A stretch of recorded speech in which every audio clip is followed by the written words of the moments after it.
Boa noite a todos. É uma alegria, mais uma vez, estamos realizando mais um dos nossos encontros, mais um do Gastro com Vino, o nosso encontro virtual, que está sendo repetido, né? Estamos já desenvolvendo cada vez mais esse encontro virtual.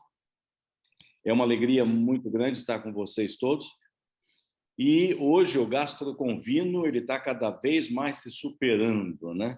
E hoje realmente a reunião ela é muito mais do que nós já fizemos anteriormente. Tanto o Marcelo quanto o Daniel e a Andréia, eles ficam elucubrando, eles ficam imaginando, eles vão extrapolando e o negócio não tem fim. E realmente a reunião de hoje é fantástica. O mês passado nós não conseguimos elaborar tudo isso que passava pela cabeça desses caras que ficam elucubrando essas coisas, então nós tivemos que pular um mês aí, mas uma reunião muito que completa. Mais do que internacional, a reunião de hoje ela já está agora com o evento não só o enogastronômico, mas agora daqui a pouco eu vou ter que aprender a cozinhar também. Fantástico. É uma alegria muito grande estar com todos vocês. Eu agradeço de coração a presença de todos vocês. Parabenizo a organização deste evento com o Marcelo, o Daniel e a Andréia. Agradeço a Saitec o patrocínio. Agradecemos à Sociedade de Medicina e Cirurgia todo o suporte que nos dá, ao Albert, que cuida de toda a parte técnica, a Camila do Meat Prime, que está com a gente pela primeira vez. Esperamos que isso se repita e torne uma parceria mais frequente. E aos nossos palestrantes, Dr. Maurice Youssef Francis, é uma alegria revê-lo aqui num momento de online à distância. E prata da casa, João Conrado, que esse já é prata da casa mesmo, com as suas aulas fantásticas.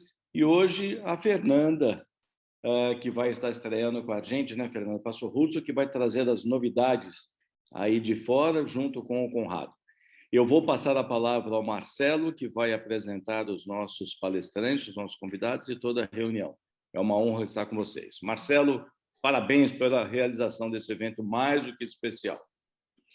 Obrigado, Concom. Boa noite a todos. Boa noite, Camila, Maurice, Fernanda, Conrado, todo mundo que está em casa aí assistindo. Realmente a historinha desse evento em específico, né, foi uma tentativa de dar um passo adiante. E como chama Gastro com Vino, né, tem a parte do gastro que permite a gastronomia também.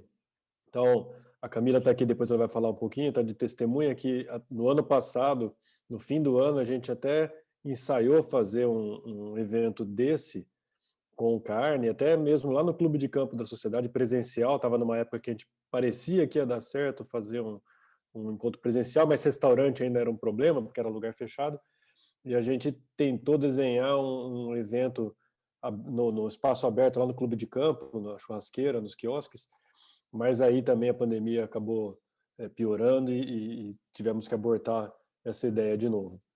E aí, dessa vez, deu certo construir essa logística toda, né, que no vinho a gente até já consegue entregar bem longe, mas a carne agora se tornou o novo atrativo aí do evento, que a gente vai tentar ver até onde a gente consegue entregar a carne, que é mais difícil a logística, né, de chegar na casa das pessoas certinho. Mas eu fiquei bastante feliz que deu certo, foram meses aí preparando isso. Espero que quem teve a oportunidade de adquirir esteja gostando, né? A gente, na verdade, a Camila e o Maurice prepararam várias opções de cardápio. Eu escolhi essa até porque mais inusitado, uma carne de cordeiro, né? Eu falei, de repente o pessoal se interessa mais e casou, já estou tomando aqui, comendo, casou que nem uma luva com o vinho. E aí eu vou deixar para o Maurice, óbvio, falar do vinho para não dar spoiler aqui. Então, deixa eu fazer a introdução primeiro dessa aula de vinho. Eu vou introduzir a Camila, que é a proprietária da Meat Prime, que é uma loja de carnes especiais em Valinhos. Para quem não já viu esse rosto, mas não lembra muito bem, a Camila trabalhava na Tecnoclean junto com o Neil, que é o marido dela, né? Acho que ainda dá um suporte lá. E aí acabou realizando esse sonho que era abrir essa loja aí no meio da pandemia. Foi um belo de um desafio, mas para quem não visitou, eu recomendo, visite a loja, muito bonita, muito legal e muito bem abastecida. Toda vez que eu fui lá, eu acabei saindo com mais coisa do que eu fui para comprar. E o Maurice Francis, que é o colega gastro, cirurgião, né, cirurgião do aparelho digestivo, lá do Instituto Ziberstar em São Paulo, que agora também está aqui com a gente em Campinas, na São Leopoldo, parceiro de faculdade lá comigo. É um prazer, uma alegria ter vocês dois aqui com a gente. Maurice é um entusiasta dos vinhos libaneses, a ponto de representar a Ishtar, que ele vai falar para a gente mais durante a aula de hoje, né? E aí eu vou deixar a palavra com vocês, Camila, para falar um pouquinho da Meat Prime. Obrigado pelas sugestões de como preparar aqui a carne. E na sequência o Maurice para falar para a gente dos vinhos libaneses. Não é sempre, foi isso que eu fiquei batendo na tecla com vocês, não é sempre que a gente tem a oportunidade de degustar vinho libanês, de aprender sobre vinho libanês. Hoje vai ser bem bacana. Então, fica à vontade aí, Camila, Maurice, a palavra é de vocês. Boa noite a todos. É um prazer estar aqui participando hoje com vocês. Convido a todos para conhecer a minha loja. Como diz o Marcelo, foi um desafio abrir essa loja na pandemia, mas estou realizando um sonho aí, tem bastante coisa bacana. A gente trabalha só com carnes nobres, tanto para o dia a dia quanto para churrasco, e carnes exóticas. Agora a gente está recebendo jacaré, rã, avestruz e mais de 12 cortes de cordeiro que nenhuma outra casa de carne na região tem. Foi parcerias que eu consegui aí com bastante procura e está bem bacana. E o Dr. Maurice, que desde o começo, quando eu comecei a loja, a gente já começou a trabalhar junto com os vinhos libaneses, junto com as carnes, e está dando super certo. Obrigada a todos pelo convite e que, quem sabe, a gente consiga fazer vários eventos aí presencial, se Deus quiser, rápido. Legal, Camila. Olá. Olá, boa noite. Agradeço o convite aí do Marcelo, um grande amigo, companheiro aí da faculdade, do Concom. Um prazer rever todos os amigos aí. Espero que logo nós consigamos fazer um evento presencial, que aí fica muito mais caloroso, muito mais gostoso a gente beber um vinho, conversar não só de medicina, mas de todas as outras áreas aí. Eu vou começar compartilhando a minha tela aqui, e aí eu vou falando conforme for passar. A Star Wine é uma vinícola do norte do Líbano, eu vou falar um pouquinho para frente dela. Ela é uma vinícola da minha família, né? Minha e dos meus primos, nós que montamos essa vinícola lá no Líbano. Eu sou libanês, né? Meu nome é francês, mas eu sou libanês. Eu nasci no Brasil, mas a minha família toda é libanesa. Eu tenho uma influência libanesa muito grande na minha criação e frequentei e frequento o Líbano constantemente, e aí a vida foi me colocando nesse mundo do vinho. Não tenho nenhuma formação mais profunda em vinho, eu apenas sou um enófilo, apenas sou um apreciador, fiz alguns cursos de vinho e hoje produzo vinho, distribuo e vendo vinho, e espero que vocês possam apreciar essa aula. É um grande desafio, acho que a primeira aula que eu estou dando sobre vinhos, até me senti meio acanhado a quem está falando a primeira vez sobre vinhos, para pessoas que gostam bastante, mas acho que a gente está entre amigos aqui, então vai ficar tudo mais fácil. E todos esses vinhos, lembrando que tem lá na loja, todos os vinhos da Star, a gente tem a pronta entrega aqui em Valinhos. E azeite também, né? Foi de evento, né? Não só esse que está no evento, mas todos os outros também. E azeite também. Bom, eu acho que quando a gente vai falar sobre Líbano, não tem ninguém que primeira coisa que fala, Líbano fala sobre a guerra civil, sobre os conflitos que existem na região. Então, o Líbano, o tamanho dos problemas dele é inversamente proporcional ao tamanho territorial dele. Ali é uma panela de pressão. E o Líbano veio, desde a história dele, ele só vem com conflitos atrás de conflitos, guerra atrás de guerras, e tudo acontece lá, e a gente compara o Líbano a Fênix, porque ele ressurge das cinzas, ele renasce das cinzas. E acho que todo mundo conhece o Líbano daquela fase da Guerra Civil de 1975, onde o conflito entre cristãos e muçulmanos, e todo mundo na região entrou no meio desse conflito.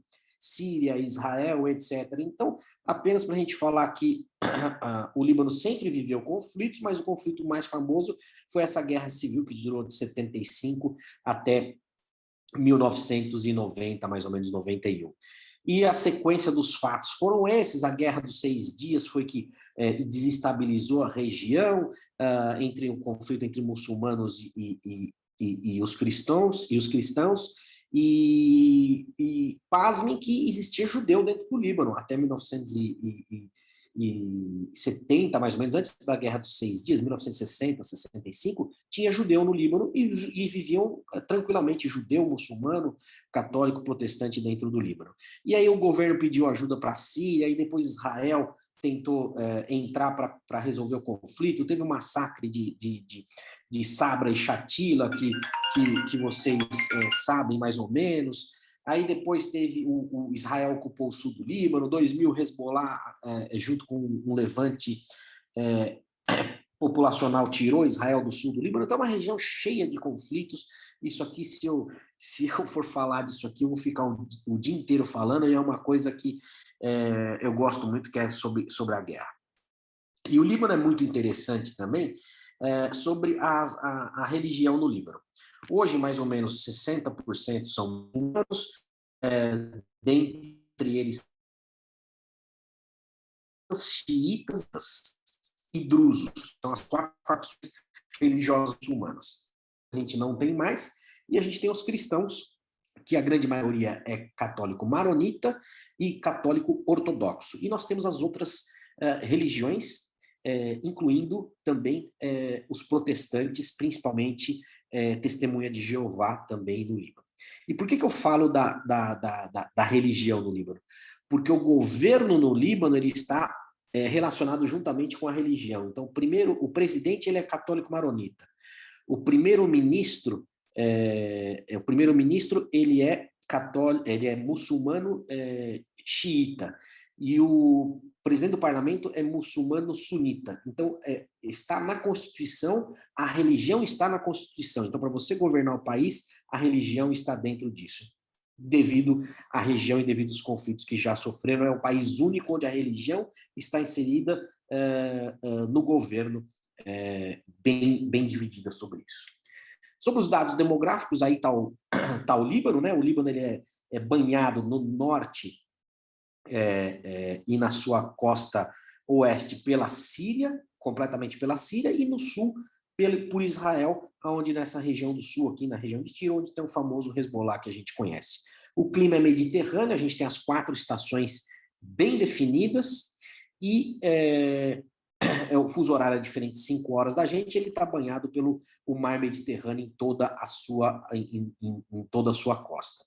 E depois eu vou mostrar para vocês que o Líbano ele tem 2 linhas de montanhas. Uma que é a Monte Líbano, que é Monte Líbano, que é essa primeira linha de montanha, e depois a gente tem a outra linha de montanha que divide entre a Síria e o Líbano, mais ou menos onde tem as colinas de Golã aqui para baixo também. Então é isso aqui que divide o Líbano, essa linha de montanhas entre a Síria e depois a linha de montanha do Monte Líbano, que está relacionadamente na geografia e na produção dos vinhos. Isso é importante porque entre essas 2 linhas de montanha aqui tem o Vale do Bekaa, que vocês já devem ter escutado falar, que vem da onde vêm os principais vinhos do Líbano.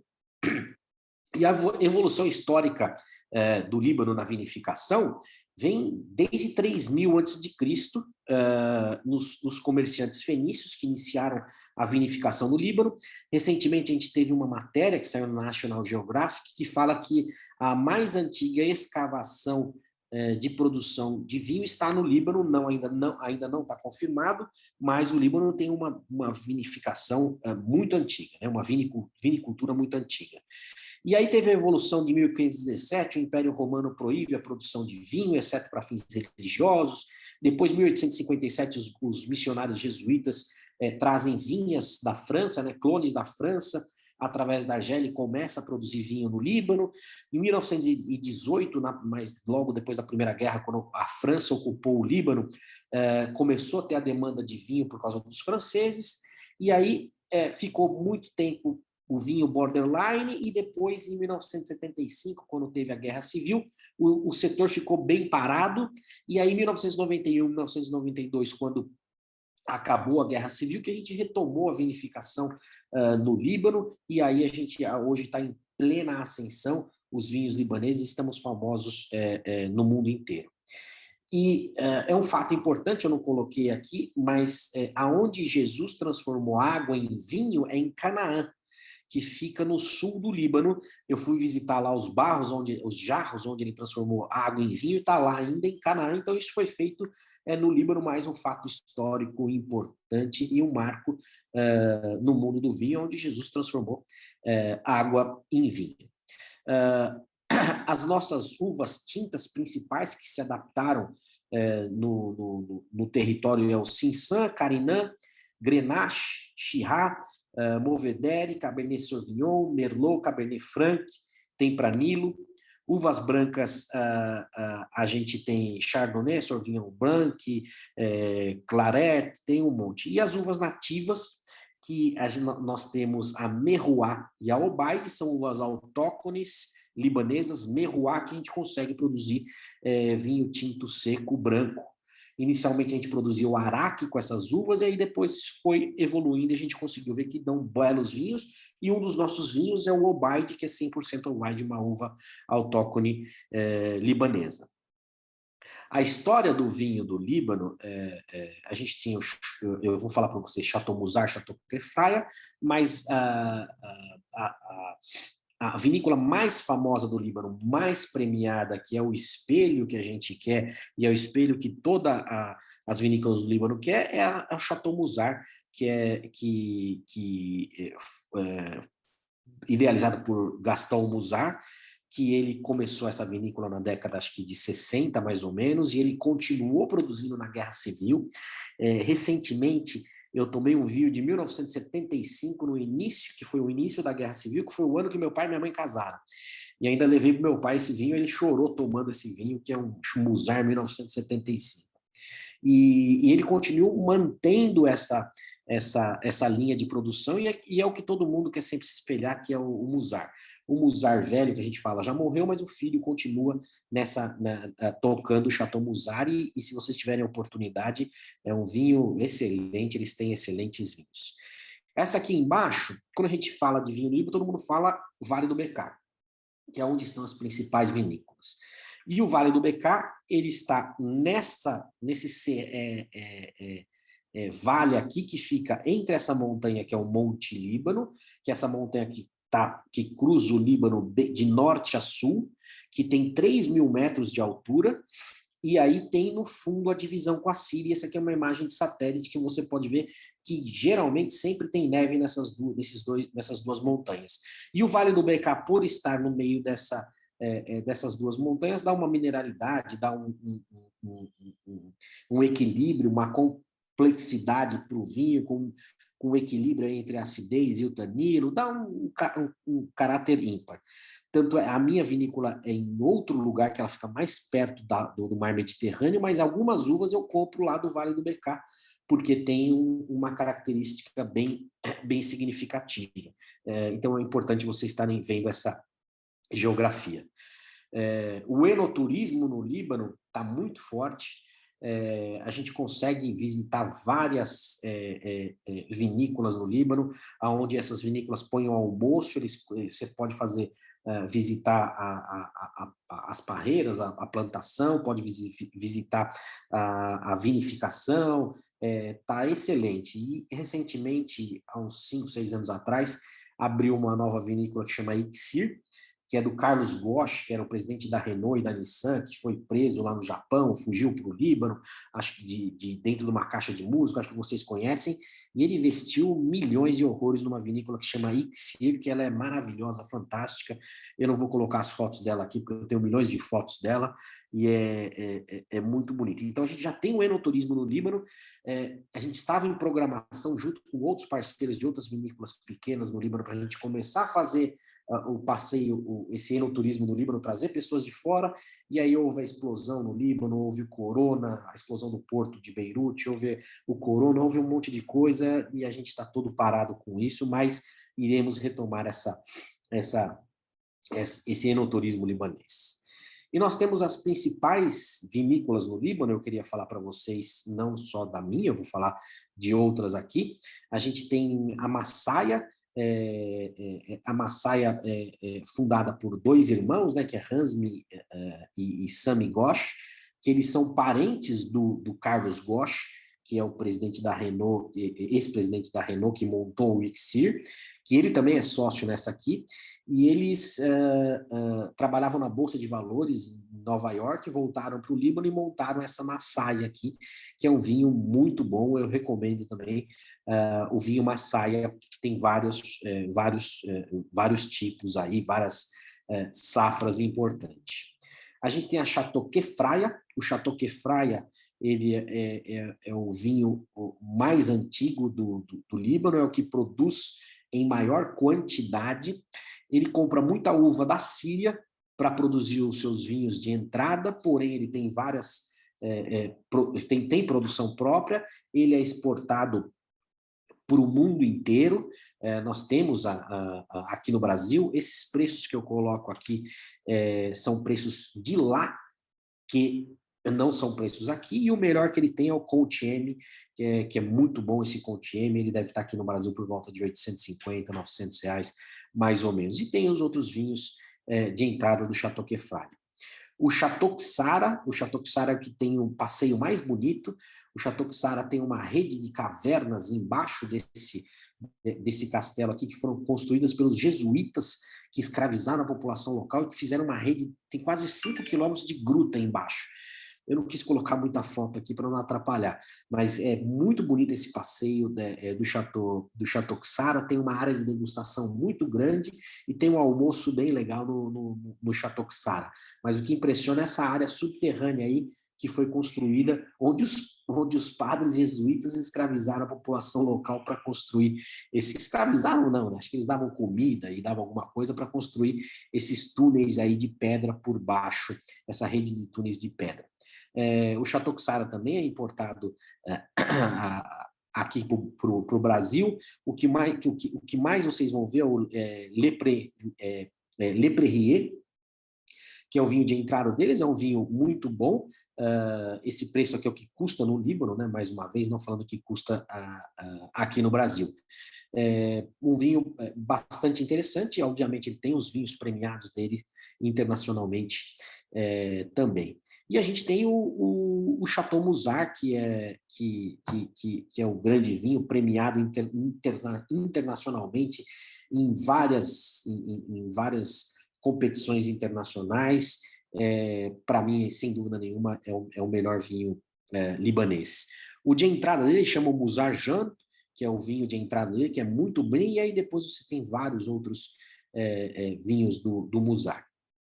E aqui a gente tem outros produtores. No Brasil, o Elixir já tem um representante, que eu acho que é a Mistral também, e aí a gente tem esses outros produtores no Líbano, que são produtores menores, como nós, mas que também têm vinhos de excelente qualidade.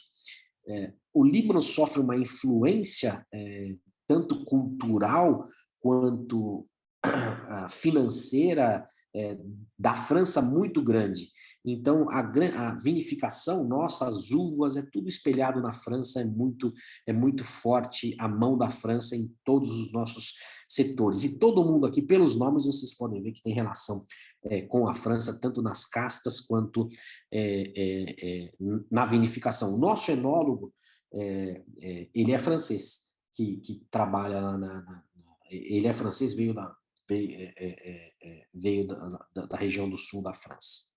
Bom, aqui é a nossa vinícola, a história da nossa vinícola. Vocês podem ver que aqui nós temos muitas oliveiras, né? E a minha família sempre produziu azeite no Líbano, e a minha cidade lá no Líbano sempre produziu azeite. E há uns 10 anos atrás, por um hobby, eu comecei, quando eu ia para lá, eu comprei um destilador para fazer o araque, que é a pinga libanesa. Eu e meus primos começamos a fazer o araque, e depois, no outro ano, eu falei, meu primo, vamos plantar uva. Quando eu voltei, ele tinha plantado uva, a gente fez a primeira produção de vinho, ficou bom, e aí a gente foi evoluindo e a gente viu que o terroir, junto com o empenho do meu primo, junto com o empenho da mulher dele, que eles têm um conhecimento técnico muito maior do que eu pela profissão deles, desenvolveu muito bem, e aí a gente foi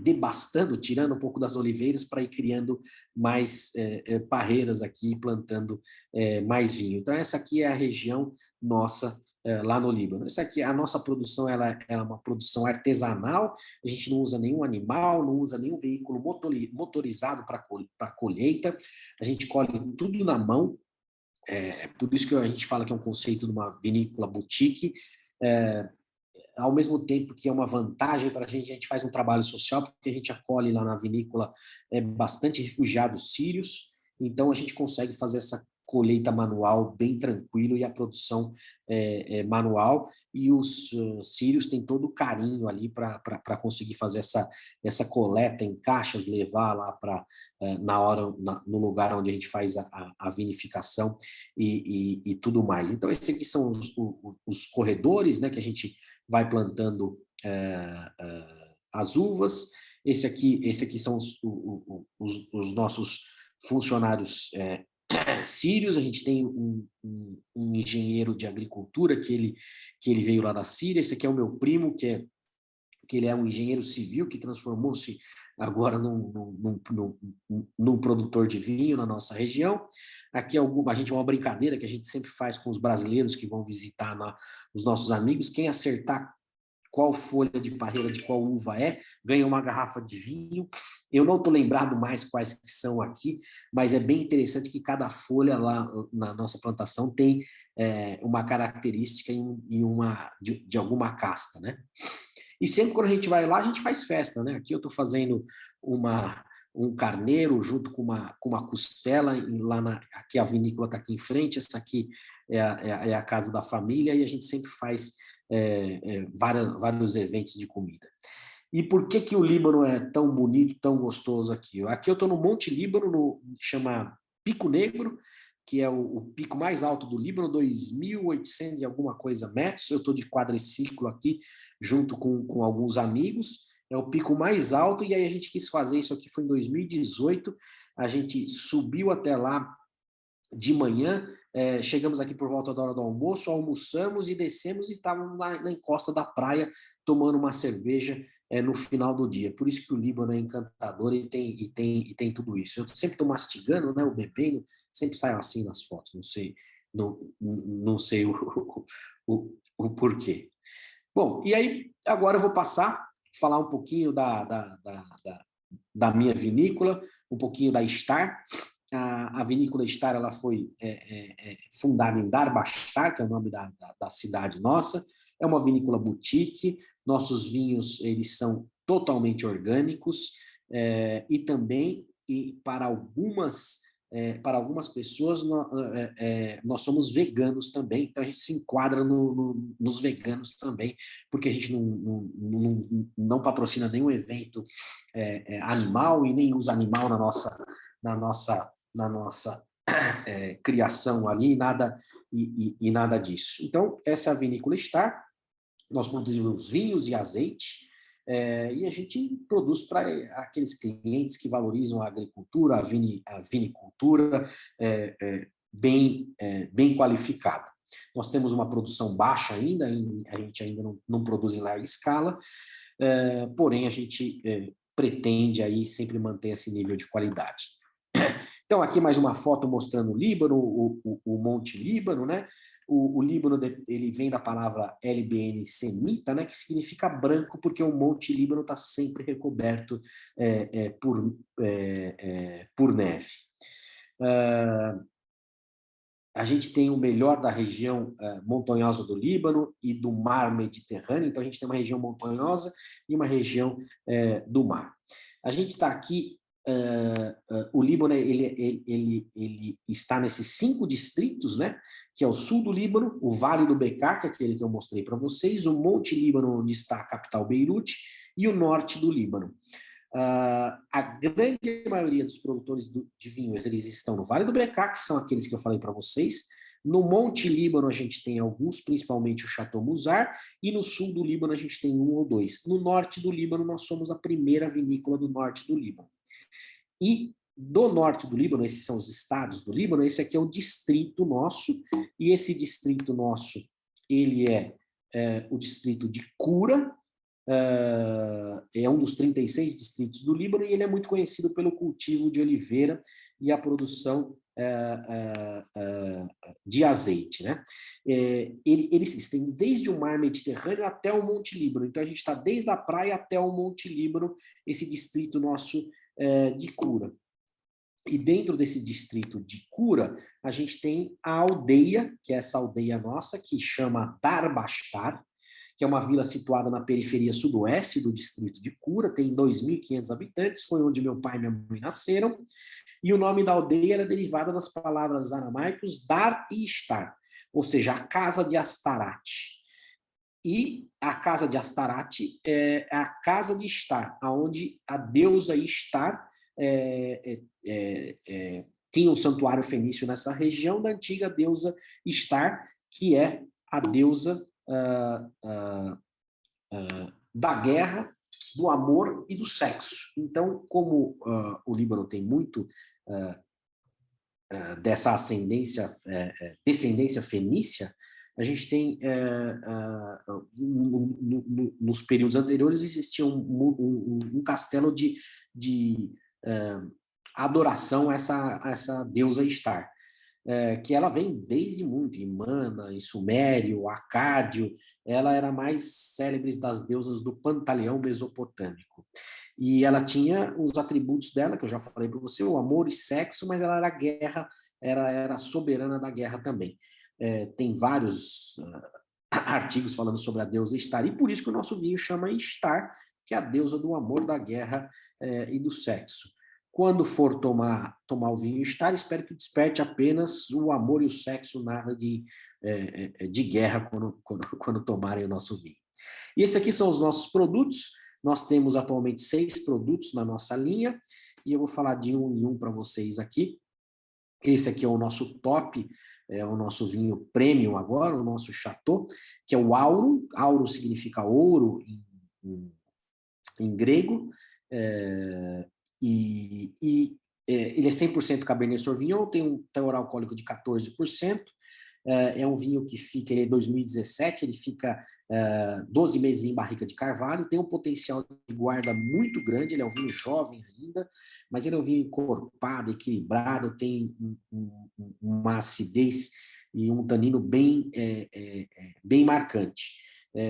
Eu acho que ele dá para ficar 20 anos, ele tem um potencial de guarda de 20 anos tranquilamente. Ele é um vinho que requer um decanter, ele precisa abrir um pouquinho, oxigenar e decantar, mas é um vinho muito, muito gostoso, é um vinho marcante, ele serve mais para carnes mais fortes, carnes mais gordurosas, para que você unte a sua boca para ficar bem fácil de tomar. O domus significa casa do grego. O domus, ele é um corte, não passa em barrica de carvalho. Ele é um vinho que... Peraí, só um pouquinho. Opa. Ele é um vinho que não passa em barrica de carvalho. Ele é um corte de Cabernet Sauvignon, Merlot, Syrah e Sangiovese. Talvez ele é um corte único. Eu não consegui achar nenhum vinho que tenha esse corte, essa mistura do Sangiovese, do italiano, ligado nessas uvas francesas aí. É um vinho que tem 14,5% de álcool. Vocês provavelmente já devem estar degustando ou já degustaram ele. E se vocês perceberem, ele tem um toque aí de madeira.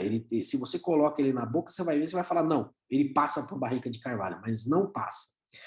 E vocês vão ver que ele tem uma coloração aí cereja brilhante, ele tem um halo roxo na periferia, um aroma de especiarias, frutas pretas.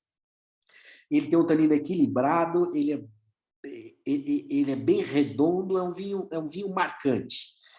E agora, Camila, fala do seu prato de carne e fala da harmonização aí, Camila. vamos lá. Nós conversamos bastante, eu, Maurício e Marcelo, o que a gente ia colocar para combinar com o Domus, e nós chegamos na conclusão que o cordeiro seria o corte mais ideal, pelo sabor mais marcante também. Tem vários cortes de cordeiro, nós optamos pelo capitão, que é esse que foi para vocês, por ser mais fácil de fazer. A gente faz muito na churrasqueira, mas dá para fazer no forno, no fogão, como as opções que eu passei. Não sei se todos fizeram, se todos estão experimentando, se gostaram, mas eu acho que a combinação com esse vinho Domus, eu acho que seria o ideal. Eu acho que super combinou. E o interessante do capitão é que ele tem vários cortes da carne do carneiro, né? Não é só um Exato. corte, né? Ele é o Exato. traseiro Ele inteiro, pega, né? ele pega o pernil um corte na transversal, então ele pega vários cortes ali. É fantástico, esse corte é fantástico e consegue manter a carne mais um pouco com o suco dela mais gostoso. Acho que é uma combinação perfeita, uma combinação boa. Parabéns, Camila. Obrigada. Não sei se todos fizeram, se todos estão degustando a carne, mas eu acho que a harmonização com esse vinho foi bem bacana. Acho que super harmonizou. Eu gostei dos pratos aí, das fotos dos pratos aí, tão bem interessantes. Me deu até com fome, que eu não recebi a carne, né, Camila? Mas tudo bem. Não chegou aí. Você tá na minha lista. Eu não vi as fotos ainda, hein? Depois eu quero ver. Vou te mandar, Camila. Tá. Muito bem. E eu tenho o meu queridinho, é o vinho Rosea. O Rosea, ele é um corte de Grenache, Carignan, Cinsault e Cabernet Sauvignon. Ele tem o 2019, ele tinha o teor alcoólico de 13%, e a safra de 2018, 13%, e a safra de 2019 está com 14% de álcool. Antes da colheita da uva, fez um calor tremendo durante 2 dias no Líbano, a uva ficou mais açucarada, a gente teve que colher antes, e mesmo assim deu um teor alcoólico maior. Esse rosé nosso é um rosé estilo Provence. Para mim é o melhor que tem esse. A gente coloca o Grenache, Esse é o mais... é o queridinho. E ele também é um corte diferente, que ele tem Cabernet, Carignan, Cinsault e o Grenache aqui, que é o Garnacha, que é uma uva espanhola. Para alguns, para outros é francesa, mas entra nesse corte aí no meio. Ele fica o estilo Provence, é um vinho excelente, esgotou a primeira safra, tive que trazer a segunda. Ele é o meu queridinho. Ele é um vinho que a gente tem que servir numa temperatura mais baixa, vai muito bem com frutos do mar, hoje em dia o rosé está indo muito bem aqui no Brasil, e não comparem esses rosés aí que fazem propaganda, que são piscina, etc. Tal, e não vai tomar com gelo esse vinho é para tomar sem gelo, por favor. E esse aqui é o Obeid. O Obeid é uma uva autóctone nativa libanesa, ela é uma uva rasteirinha, que ela é criada próximo ao solo, então dá mais calor à uva, dá mais um pouco de doçura à uva. O Obeid não tem nada que você consiga comparar ou que você consiga falar o Obeid é próximo a alguma coisa. O Obeid é um vinho único, todo mundo que provou, enólogos que provaram aqui no Brasil não conseguem comparar nada. Ele é um vinho diferente, ele tem um pouco de amêndoa, um pouco de mel, maracujá, banana. Ele é um vinho, não é um vinho doce, é um vinho seco, mas ele é um vinho bem leve. No começo da harmonização, ele deve ser um vinho de entrada, dá para você tomar ele sozinho, sem comer alguma coisa. Eu gosto muito, é um vinho surpreendente, é um vinho diferente do que todo mundo já tomou. Obeid. E o nome dele é o nome da uva, que é nativa libanesa. E aí eu tenho o Solis. O Solis, ele é um 50% Chardonnay, 50% Riesling. Eu acho que só tem um vinho que é produzido dessa maneira, que é o Chardonnay e Riesling. Esqueci o nome, eu até procurei na internet um dia atrás, que é essa mistura de França e Alemanha, aí, 50 e 50. Ele tem um nível alcoólico de 12,5%. Ele é um pouco mais cítrico, ele é um pouco mais adstringente, E ele é o mais gastronômico para ir com frutos do mar também, é uma massa leve. Os europeus, quando vão para o Líbano, gostam muito desses soles, porque eu acho que ele é mais gastronômico, então eles adoram esses soles, e ele é um vinho muito bom também, eu gosto bastante dele. E aí a gente tem o azeite eu sou suspeito a falar, o nosso azeite é milenar, sustentou muita gente no Líbano, muita gente da minha cidade, da minha região, tem acidez de 0,3%, é um vinho não filtrado, é um vinho totalmente orgânico, ele tem um resíduo no pé da garrafa, que se você quiser, você chacoalha a garrafa e fica mais turvo, com um gosto mais forte da azeitona, da oliveira, ou se você não quiser, ele decanta lá no fundo e você usa ele, ele fica um pouco mais leve. É um azeite excelente. Acho que alguém pode falar para mim que não gostou do vinho, mas falar que não gostou desse azeite é impossível alguém falar que não gostou. E ele é prensado a frio, não tem nada de óleo, né? Ele é 100% azeite de oliva, e ele é prensado a frio por meios mecânicos, não tem nada muito industrializado no nosso azeite. E se você ficou curioso em saber mais sobre os nossos produtos, mais sobre tudo isso, você pode seguir a gente no Instagram, nós temos também o Facebook também, esse aqui é o telefone do WhatsApp, que você pode fazer pedido lá pelo WhatsApp, se você estiver em Campinas e Valinhos, pode ser na Meet Prime, nós temos o nosso e-commerce também, que é o Star Wine Brasil, que também você pode comprar por lá também, e sigam a gente no Instagram eu tenho vários vídeos institucionais falando sobre vinho, tenho vídeos de receita que eu faço comida também, eu gosto de cozinhar, então eu tenho um vídeo ensinando a fazer um carneiro na churrasqueira, um pernil de carneiro na churrasqueira, linguiça de carneiro libanesa, fazendo polvo, tem bastante coisa lá, sigam a gente nas mídias sociais, explorem as mídias sociais, espero que eu tenha atingido aí os objetivos de vocês, muito obrigado pela oportunidade, e saúde e sucesso a todos aí, à disposição para o que vocês quiserem. Muito obrigado.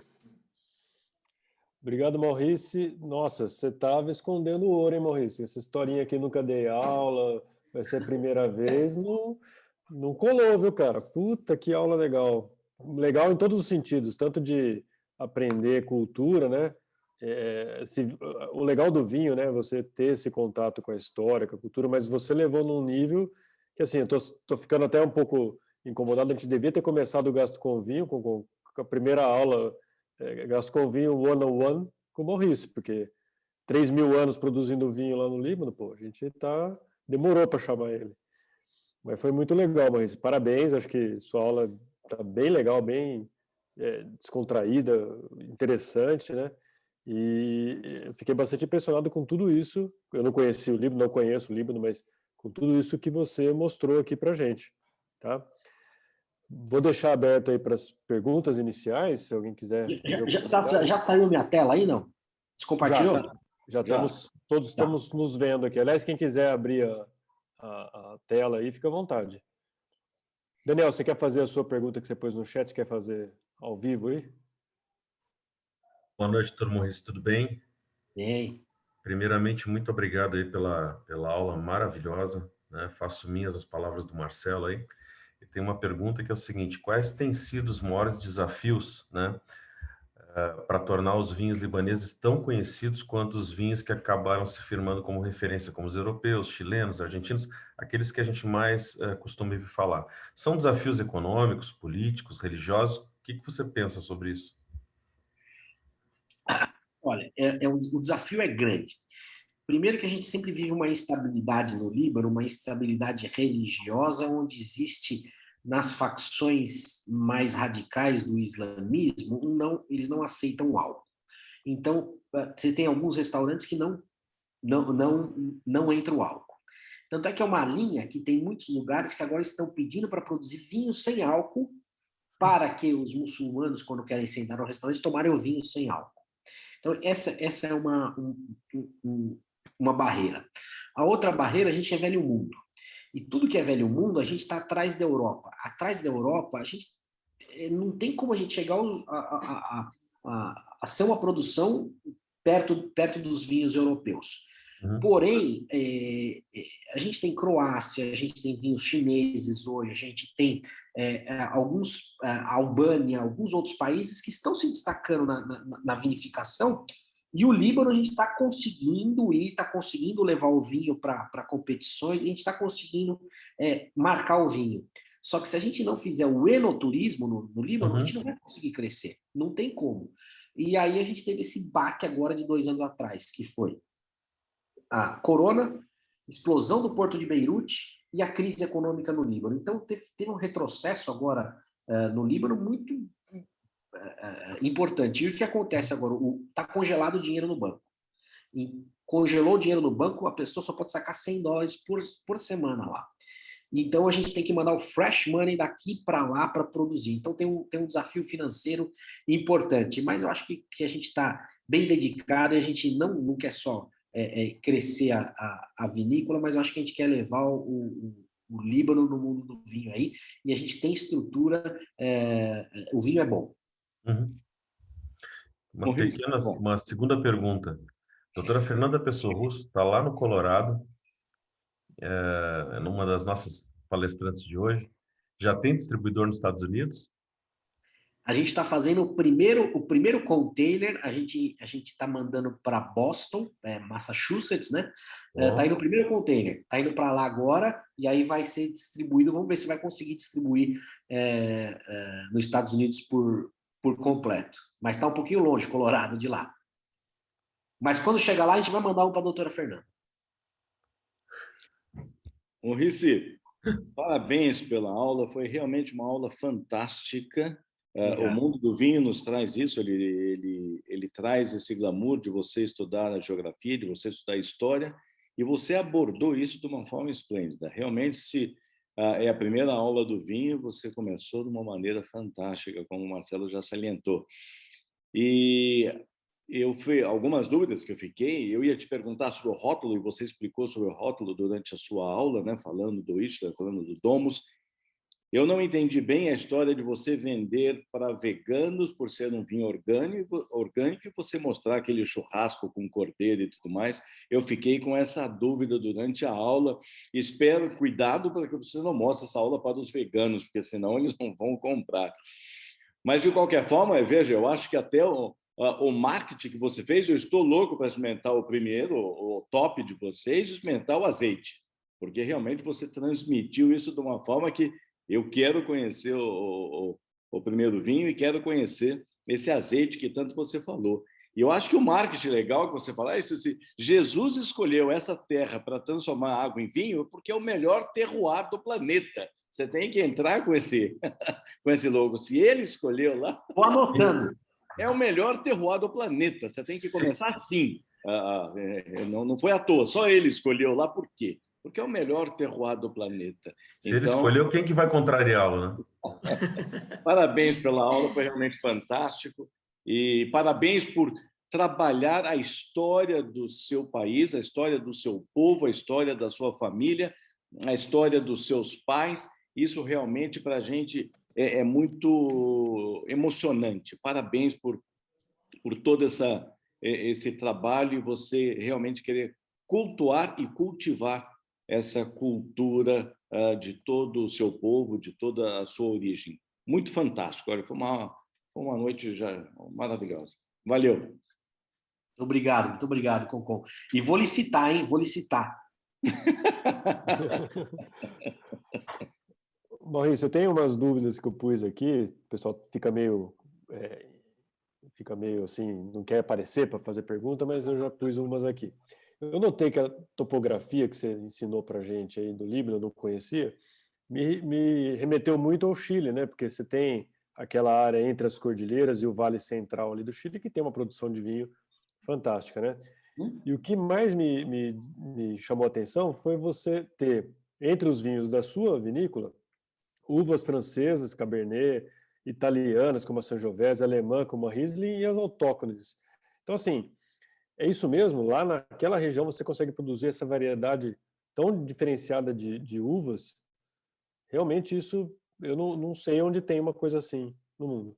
Nós, foi feito o estudo do solo lá, foi feito toda a avaliação geográfica, climática, aferição de temperatura, pluviosidade, etc. Não eu, o enólogo, o nosso enólogo. E ele foi colocando as uvas e foi cultivando, tanto é que ele experimenta o vinho todo dia. Todo dia ele vai lá, ele abre, o tonel de Esperto nós. ele, hein? Eu também, se eu tivesse lá, ia tomar todo dia. Pô. E foi criando. Teve uvas que não deram certo. E eu até tomei uma do enólogo uma vez, né? Me deu um coice, né? Que eu falei, pô, eu queria produzir meu sonho é produzir um Pinot Noir. Aí ele falou, você vai vir cuidar aqui do Pinot Noir? Aí eu nunca mais falei nada, né? E o Pinot Noir é um vinho, a uva de mais difícil vinificação, cultivo, né? Não vinificação, e não se adaptou no Líbano. Vai ser, nós não vamos conseguir. Agora o Riesling, o Sangiovese que impressionou a gente, foi muito bem. Né? E o Sangiovese é fácil também, né? E foi muito bem. A gente consegue ter essas uvas. E agora a gente está produzindo um que tá na barrica, vai ficar pronto daqui 18 meses, a gente colocou na barrica agora, é um Cabernet com Syrah, 50 e 50. 50 Cabernet Sauvignon, 50 Syrah, vai ficar 2 anos na barrica de carvalho francês, primeiro uso. Não sei como é que vai ficar, mas eu acho que vai ficar um canhão. Mas ele perguntou no chat aqui. Pergunte ao Dr. Maurice quantos países eles já estão presentes. Então, essa era uma dúvida minha. Você só está trazendo aqui para nós, aqui, Meet Prime, fluxo particular aqui, ou vocês já estão presentes aí no mundo? Brasil, Estados Unidos está chegando agora e foi alguma coisa para a França, só. Somos privilegiados. Nós recebemos uma proposta da China que eles queriam fechar a produção nossa do ano que vem. A gente não aceitou, porque a gente vai cair, não é o nosso, não vai ser legal para a gente. O que vai dar dinheiro, tudo bem, mas não vai ser legal a gente levar o vinho. E o chinês está sendo assim, né? Ele está indo para o Chile, está fechando produções, mas a gente não quer, não. O chinês já comprou grandes vinícolas francesas, aí, as tradicionais, os chineses estão pondo no bolso, né? Não sei nem se tem alguma que é francesa ainda dessas mais famosas, ou seja, é tudo chinês já. E uma última dúvida minha, né? Eu estava até, você tocou no assunto da questão do álcool e os muçulmanos, e aí eu tenho uma dúvida que é o seguinte, como você, lá no Líbano mesmo, não tem um consumo interno que justifique uma produção, né? É mais exportação mesmo. Não, o Líbano consome muito álcool. Ué, Porque mas todos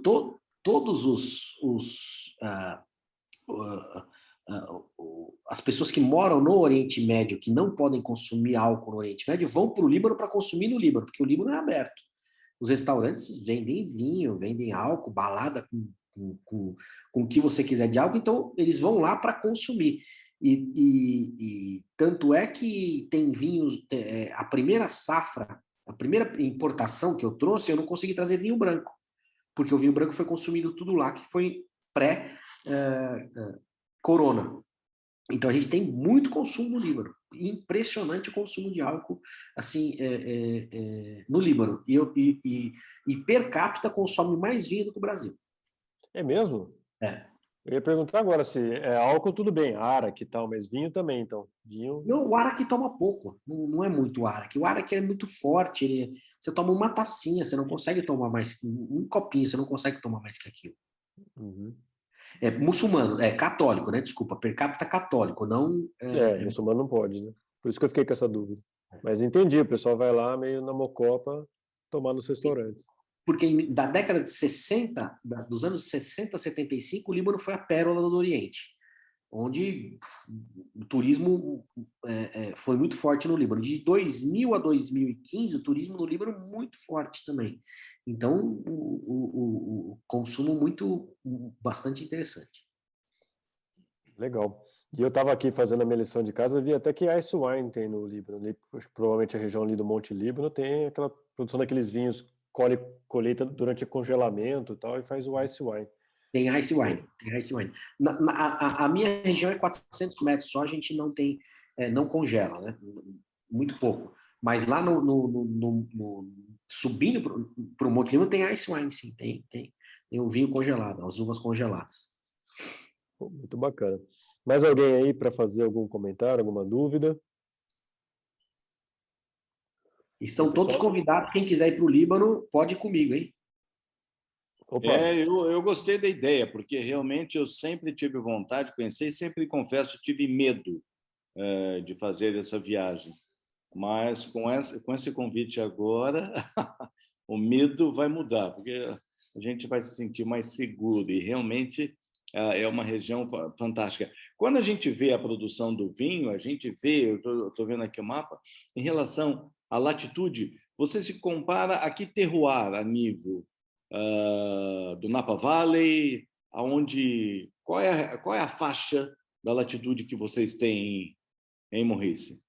Eu não sei lhe responder essa pergunta com precisão. Eu vou buscar isso e vou mandar no chat para vocês. Eu posso estar falando alguma besteira se eu falar da minha cabeça. Eu preciso ver. O Líbano é cortado por algum trópico, eu esqueci agora o trópico que é, mas eu vou checar melhor essa informação. Ok, porque eu estava olhando pelo mapa e eu acredito que seja na região do Napa Valley, mas eu ainda vou ver com detalhes também. Muito interessante. Parabéns pela aula, fantástico, realmente foi um show. Parabéns também, Camila. Olha, nós experimentamos, ou fizemos aqui, a Thaís fez aqui, ficou fantástico o prato e realmente a harmonização foi maravilhosa. E realmente você vê que o tempo voou e nós temos que partir para a nossa aula de gastro, porque nós tivemos o Conrado e a Fernanda, que eles estão há mais de 15 dias, os dois estão preparando essa aula e fazendo, aí eu entro aqui, você entra ali, é a hora que... Então nós temos que partir para ver como é que foi o DDW e o Conrado e a Fernanda vão nos abrilhantar com todo esse preparo que eles tiveram, esse carinho durante esses 15 dias que eles estão trabalhando nisso. Vamos lá, Marcelo. Isso aí. Maurício, só dando um recado, o Solis já está aqui em casa, o vinho branco do Maurício, já vou experimentar. Obrigado, Camila. E depois vou lá buscar o rosé. Bom, gente, agora passando para a aula. Fica aí com a gente, Maurício, depois, de repente, a gente... Aqui. Aliás, você é colega, gastrocirurgião, né? Bem-vindo agora ao Gastro com Vinho, versão científica, né? Vamos lá. O evento sempre foi uma desculpa para a gente tomar vinho, mas aí no fim a gente acaba falando de umas coisas interessantes também de gastro aqui. Então, apresentando aqui hoje, como o Concon já introduziu, né? O Conrado e a Fernanda foram escolhas que nós tivemos de um chat que nasceu dentro do nosso grupo lá do Gastro com Vinho, quando alguém perguntou, tem alguém no DDW? E aí a Fernanda falou, eu estou aqui. Estava lá dentro do DDW. E o Conrado, na sequência, colocou que estava assistindo em casa, e aí o Daniel teve a ideia, por que não falar das novidades aí do DDW? Já tem uma colega lá dentro e tem o outro que está assistindo aqui. Falei, a gente sempre fez isso. Não sei se o Marco Aurélio está aqui, que eu não fucei aqui ainda entre os participantes, mas no Intergasto a gente chamava uma sessão de destaques do DDW, né? Porque sempre o Intergasto caía ali perto do DDW. Falei, vamos fazer sim. E aí conversamos com o Conrado e com a Fernanda, eles toparam esse convite. E aí eu vou apresentar então, para quem não conhece, né? Dr. João Conrado Bueno dos Reis, cirurgião endoscopista, cirurgião do aparelho digestivo e endoscopista, né? Dispensa a apresentação, responsável pelos serviços de endoscopia do Hospital São Francisco e da Santa Casa de Mogi Guaçu, Grande Mogi Guaçu. E a Fernanda, que é da Beneficência Portuguesa, docente da Faculdade de Jundiaí, que eu também descobri, e está hoje lá no Colorado, né, pesquisadora voluntária na Universidade do Colorado, em Denver, membro do Comitê dos Simpósios Clínicos do DDW, pela SGE, membro titular da SOBED e doutor em gastro pela USP. Então, duas feras aqui, e trazendo para vocês novidades, destaques do DDLab direto da fonte. A Fernanda bebeu da fonte literalmente, e o Conrado estava aqui antenado lá na versão online. Então, eles combinaram aí um jogralzinho, né, para trazer para a gente alguns destaques, e eu vou passar a palavra para eles para nos brindar com esses conhecimentos, e depois a gente volta para fazer as perguntas para eles. Então, boa noite a todos, obrigada pela apresentação, obrigada pelo convite, Dr. Marcelo, Dr. Concon, Daniel, Andréia, fiquei muito honrada de ser lembrada aqui, e vou tentar resumir um pouco do que eu vi no DDW. O DDW esse ano ele foi 100% virtual, o planejamento é que ele seja ano que vem online e pessoal, e em loco, né? Provavelmente na Califórnia, mas eu não tenho certeza que vai ser em San Diego, mas esse ano foi 100% virtual. A gente optou por falar sobre 2 temas importantes. É muito difícil resumir um congresso tão grande, até é difícil escolher sala num congresso desse, e resumir, então, é quase impossível. Então, a gente tentou separar temas que sejam relevantes para a prática de quem está no Brasil, e ver também as diferenças de algumas técnicas que estão sendo usadas aqui nos Estados Unidos, principalmente Estados Unidos e Japão, como sempre pioneiros na endoscopia. Então, eu vou começar com o uso de novas tecnologias em endoscopia, e em seguida eu vou falar sobre as urgências endoscópicas altas, que não sejam sangramento, e o Dr. Conrado vai falar das urgências baixas, que não sejam sangramento, e também de novas tecnologias em outras áreas. Então, começando aqui pela endoscopia de terceiro espaço. É o que a gente fala hoje, começou com a mucosectomia e a ressecção submucosa, e hoje a gente fala no POEM, a miotomia perioral, que veio em meados de 2010, com o Dr. Inoue, e começando pela miotomia esofágica. E hoje ele já tem diversas aplicações. Então, vou pincelar por algumas aplicações do POEM, que é a endoscopia do terceiro espaço. Desde biópsias submucosas, remoção de tumores submucosos sem lesar a mucosa, fazer injeção ou ablação neural, injeção de drogas ou ablação neural, e aí o que a gente já conhece, que é a remoção de lesões. E o interessante dessa técnica é o uso da mucosa como uma camada protetora. Então, você inicia o túnel em um local diferente da ressecção. Essa é a diferença entre um IST que a gente já está mais habituado. Por exemplo, a técnica da diverticulectomia de Zenker, que já é antiga, hoje ela foi atualizada para o POEM, que é o Z-POEM. Eles iniciam o túnel submucoso numa parte do septo, numa área do septo, e aí eles fazem o túnel submucoso com a septotomia com visualização direta. E na hora do fechamento, isso é possível ser fechado com clipes, com menor quantidade de clipes e também menos chance de perfuração e de falso trajeto.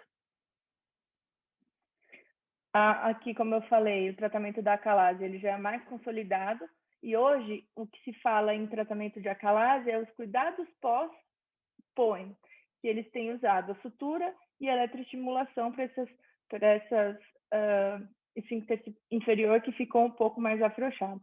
E tratamento de gastroparesia com o G-POEM, que também é a miotomia do piloro, que pode ser desde uma causa por lesão vagal ou até úlceras de repetição, eles fazem. Outra aplicação da endoscopia de terceiro espaço é o que eu falei, o STER, Submucosal Tunneling Endoscopy Resection, que você consegue fazer a ressecção de lesões profundas além da submucosa através de uma tunelização. Além da endoscopia de terceiro espaço, tem ficado muito recorrente o uso da inteligência artificial. Acho que eu consegui pegar algumas aulas, mais de uma sala sobre o uso de inteligência artificial. É uma tecnologia que está vindo principalmente do Japão, e eles têm comparado a taxa de... Inicialmente começou assim, com a taxa de detecção de adenoma, comparando endoscopista iniciante com endoscopista com treinamento mais antigo, com um N maior, e comparando, ensinando isso para o computador e depois comparando com o computador. Então, aqui a gente vê uma lesão que realmente é muito tênue a visão, você teria que ligar algum método de NBI ou faz para poder visualizar e o computador mesmo detecta. Aqui nesse outro slide, é um trabalho que falou sobre a vigilância de displasia em esôfago de Barrett. Complementando os protocolos de Seattle e Paris, eles também usam a tecnologia para identificar áreas de displasia. Então, esse 0,87, 84 é a porcentagem, 80% de chance daquela área que você fizer uma biópsia vir displasia. Então, é muito interessante.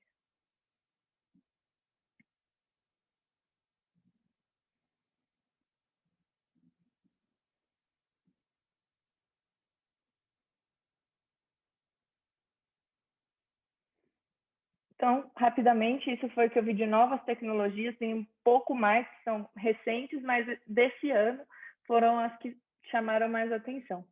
E vou falar também das urgências endoscópicas não hemorrágicas, que esse já é um pouco mais a realidade do serviço. Todo serviço vai ter um serviço, um setor de urgência ou um chamado de urgência, e nem toda urgência é HDA. Inclusive, eles colocaram isso como o tema da aula, né? 911, nem toda urgência é hemorragia. Então, quais são as principais? Corpo estranho, a injeção de cáusticos e as perfurações.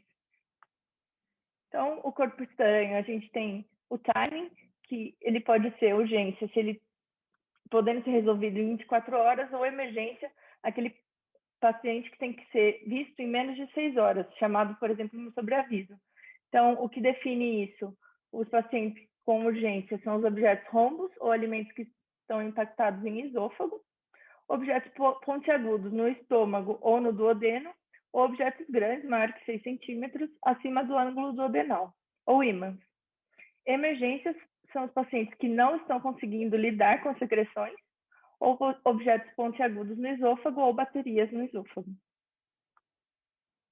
Lembrando que pacientes que têm alteração de status mental ou que sejam crianças, não dá para ter certeza do tempo de ingestão. Então, acaba que são puxados para emergência. É sempre bom lembrar os materiais úteis de retirada, por exemplo, overtube. Esse rubber sleeve eu fazia muito com dedo de luva. A gente amarra isso na ponta do endoscópio e vira um rubber sleeve, que isso ajuda a proteger o trajeto esofágico. As alças, dispositivos magnéticos, eu não cheguei nunca a ver isso no Brasil, mas dispositivos magnéticos você coloca na ponta do endoscópio para ajudar, por exemplo, aqui ele mostra ele pegando vários alfinetes, baskets e pinças. Então, importante para o endoscopista e até para o médico que vai abordar inicialmente esse paciente, quando a gente tem que observar e quando tem que ser feita alguma coisa. Então, lembrar, as baterias, famigeradas baterias, quando elas estão no estômago, elas podem ser observadas por 48 horas. Moedas podem esperar, se for no estômago, de 12 a 24 horas, e objetos rombos pequenos podem ser observados com raio-x semanal. Em caso de persistência na câmara gástrica por 3 a 4 semanas ou no duodeno por maior de 1 semana, aí sim tem que abordar, fora os critérios de urgência e emergência que eu já tinha passado. Outra urgência comum também é a ingestão de cáusticos. Quando a gente fala cáusticos, podem ser os ácidos ou os álcalis. Lembrando a diferença entre os dois, é bastante diferença. As lesões por álcalis, que são as bases, elas causam necrose liquefativa, principalmente no esôfago, em segundos, e normalmente são lesões transmurais, profundas, e podem levar a perfuração e mediastinite. Pode levar a lesão gástrica se for um volume grande, a gente fala volume grande, 200 ml. E lembrando dos tempos da injeção de cálcico, que nos 3 a 4 primeiros dias pode começar com descamação, úlcera, por trombose vascular e inflamação. Em 2 semanas começa um tecido de granulação e fibrose, e 1 a 3 meses começa o processo de reepitelização. E lembrar que esses pacientes que têm ingestão de cálcio, de álcali No passado, eles têm 30% de chance maior, mais do que os pacientes normais, de desenvolverem o carcinoma espinocelular do esôfago. Sobre os ácidos, normalmente as lesões dos ácidos são gástricas, causando necrose de coagulação que são superficiais. Lembrando que os ácidos têm um gosto, um sabor diferente, então a dor, e são muito azedos, né? Então a dor vai limitar a quantidade ingerida, sendo que a ingestão, mesmo assim, a ingestão vai causar espasmo pilórico e pode ficar isso recirculando no estômago. Imediatamente, a ingestão de ácido pode causar trombose dos vasos mucosos e lesão pilórica, lesão mesmo a ponto de causar estenose. E em semanas a anos, essa estenose pode fibrosar e levar o paciente à disfunção de esvaziamento gástrico. A maioria dos casos são crianças, então quem é o nosso paciente, né? A maioria dos casos são crianças, 80%. Só que crianças, elas normalmente são ingestão acidental, em pacientes de 1 a 3 anos, e por ser acidental é em pouca quantidade. Já o adulto, eles estão relacionados com ingestão em maior quantidade, normalmente intencional, relacionadas a distúrbio psiquiátrico e tentativa de autoextermínio. Então, quanto maior o volume, maior a chance de ter uma lesão mais grave. Então, lembrando na ingestão de cálcico, como que a gente tem que trabalhar? Tem a lesão aguda, as complicações e o prognóstico daquela injeção que começou alguns anos atrás até. Então, o que a gente faz no momento e o que a gente faz depois? No momento que você admite o paciente no pronto-socorro, precisa ter o cuidado de entender se ele tem que ser levado a uma cirurgia de emergência ou se ele pode ser avaliado com cuidado no operatório, perguntando história clínica, que é o tipo e a quantidade do líquido que foi ingerido, há quanto tempo e se foi associado a outras drogas, no caso de adultos. Exame físico de oro e hipofaringe, por muitas vezes o paciente psiquiátrico pode falar que ingeriu e a gente acaba não vendo nenhuma lesão. Então tem que fazer esse exame físico, também de pescoço, tórax, principalmente para ver pneumomediastino. Então poderia ter enfisema subcutâneo. Exames laboratoriais quando o paciente for sintomático, tiver lesões ou com substâncias de maior risco. E os exames de imagem que nos auxiliam é a tomografia e o raio-x. Então foi apresentada nessa aula uma meta-análise de 2010 mostrando que a tomografia ela é superior à endoscopia para a decisão desse tipo de tratamento cirúrgico versus conservador, e inclusive correlacionando os graus de tomografia com os graus da classificação endoscópica de Zargar. Então seria o grau 0 normal, grau 1 o edema, a parede esofágica edemaciada, que corresponderia ao Zargar de 0 a 2A. O grau 2 seria o edema, alguma área de perfuração em tecidos bem demarcados, que seria o Zargar 2B a 3A. E o grau 3 é um borramento de tecidos, correções fluidas, que já corresponderia ao Zargar 3B, provavelmente com perfuração. No manejo inicial, a gente avalia os pacientes entre sintomáticos e assintomáticos. Lembrando que os assintomáticos e que também não têm histórico de lesão significativa não está indicado endoscopia. O que é lesão significativa? São os álcalis com pH maior do que 11,5 e os ácidos com pH menor do que 2,5 ou maior que 200 ml de qualquer concentração. Assintomáticos, sem ingestão significativa, como eu disse, não precisa fazer endoscopia, e os sintomáticos você vai encaminhar jejum, suporte intensivo, avaliar o comprometimento da via aérea, principalmente para fazer uma endoscopia. É ideal que esse paciente esteja no mínimo entubado, e alguns autores falam já em traqueostomia precoce, avaliar perfurações e planejar a endoscopia.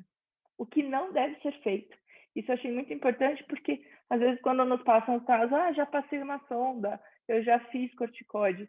Então, às vezes é interessante chefes de serviço protocolarem. Não se deve passar sonda nasogástrica cegas, não se deve provocar vômitos ou usar agente neutralizante, que isso pode piorar a queimadura.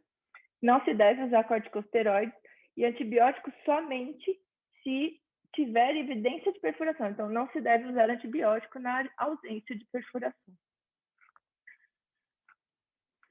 O papel da endoscopia é idealmente em 24 horas, sendo possível até 2 dias depois. É para avaliar a extensão e guiar o plano terapêutico, principalmente posterior, futuro, porque você pode predizer a formação de estenose, e lembrando que a endoscopia é contraindicada de qualquer forma se suspeita de perfuração. Então, ideal que se faça a tomografia antes, como foi falado.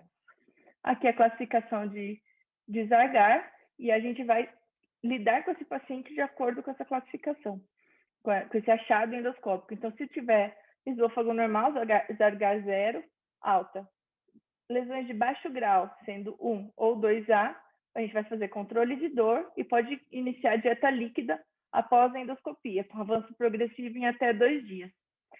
Lembrar o paciente da possibilidade de retorno da disfagia e lembrar que mesmo com uma lesão de baixo grau, tipo a grau 1, pode haver a predisposição ao SEC. Então, a partir do 10º ano dessa ingestão, ele teria que fazer endoscopia a cada 2 ou 3 anos. Nas lesões de alto grau, Zargar 2B ou 3, A e D, você precisa manter o paciente internado no mínimo 1 semana para vigilância de perfuração. Esses pacientes é ideal que se passe uma sonda nasointeral via endoscopia, e se o paciente tiver condições de engolir, já pode iniciar uma dieta líquida após 48 horas. Se tiver alguma descompensação do quadro clínico, com dor abdominal intensa, pneumomediastino, pneumoperitônio, descompressão brusca, uma avaliação de cirurgião. E o que fazer depois com esses pacientes? Prevenir e prever as disfagias e obstruções, porém, não dilatar precocemente. Isso foi falado, que teve uma vertente que gostava de dilatar precocemente. Isso não é benéfico pelo tecido de granulação recente e pode aumentar a chance de perfuração. Então, esperar 3 a 6 semanas para dilatar, com dilatação lenta e gradual pelo alto risco de perfuração. E mesmo assim, a chance de sucesso ela é baixa.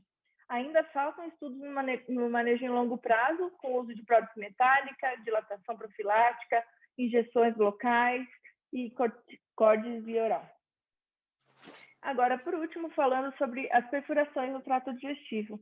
Então, lembrar os tipos de perfuração pós-CPRE, que é o tipo 1, perfuração duodenal, que foi causada pelo aparelho, tipo 2, causada pela esfincterotomia ou pré-corte, que é o mais comum, tipo 3, lesão de ducto biliar ou pancreático pela instrumentação, tipo 4, gás em retroperitônio. E em todos esses tipos, eles só indicariam cirurgia C, extravasamento de contraste para a cavidade abdominal, sepse, peritonite ou formação de grandes coleções. Fora isso, você pode lançar mão de técnicas endoscópicas para o fechamento dessa perfuração. Então, além da perfuração, que eu vou falar agora, juntamente com as perfurações causadas por ressecções endoscópicas. Então, eu tinha muitos vídeos, não consegui pegar vídeos dos slides, mas que eles estavam fazendo uma mucosectomia de lesões grandes, principalmente duodenais, e acabou tendo pontos de perfuração, que é o olho de boi, né?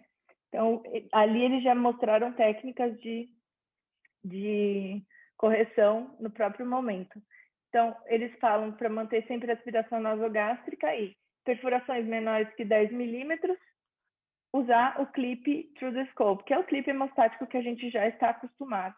Perfurações maiores de 20 milímetros, você usar o clip over the scope, que é o armadilha de urso, que a gente fala, ele pode pegar toda a camada até a serosa da parede acometida, então ele fecha melhor. Porém, em alguns casos, dependendo de como isso é fechado, pode cair clipe da cavidade e na passagem desse over the scope pode haver perfuração esofágica. Além dessas técnicas, você pode também usar a sutura endoscópica. Então, eu tenho visto muito, como aqui é um lugar que eles conseguem recursos de uma forma muito ágil, muito rápida, usar a sutura endoscópica. Então, você está fazendo naquele momento uma mucosectomia, teve uma perfuração, você pede para alguém pegar o kit de sutura e já faz ali a sutura endoscópica. E lembrar que o atraso no diagnóstico de qualquer tipo de perfuração vai piorar a morbimortalidade.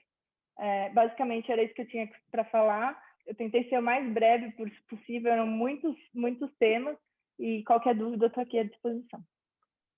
Em primeiro lugar, eu queria parabenizar a Fernanda, uma aula bem legal. Eu já tinha conversado um pouquinho com ela antes, e eu costumo fazer essas dicas para o pronto-socorro para ajudar a gente a não precisar sair correndo de casa, né? Eu queria também agradecer ao Marcelo, ao Concon, o prazer de estar aqui. Você sabe que para mim é sempre legal vir aqui no Gastro Combinho, porque eu sempre venho para aprender, né? E hoje estou tendo a oportunidade de falar um pouquinho do que eu vi lá e vamos tentar ser mais sucinto para não ficar uma aula muito chata. Então, coube a mim a parte baixa das urgências no cólon, né? Então, eu vou falar sobre 3 temas aqui, que são os óvulos, a pseudobstrução intestinal e as perfurações. Deixe o cirurgião dormir. Então, vôvulo. É menos que 10% das obstruções colônicas, né? Sendo que a maioria se localizam no sigmoide e no seco. Tem uma predominância de sexo feminino em pacientes idosos, constipados, ou que fazem algum tipo de uso de medicação, principalmente neuropsiquiátrica.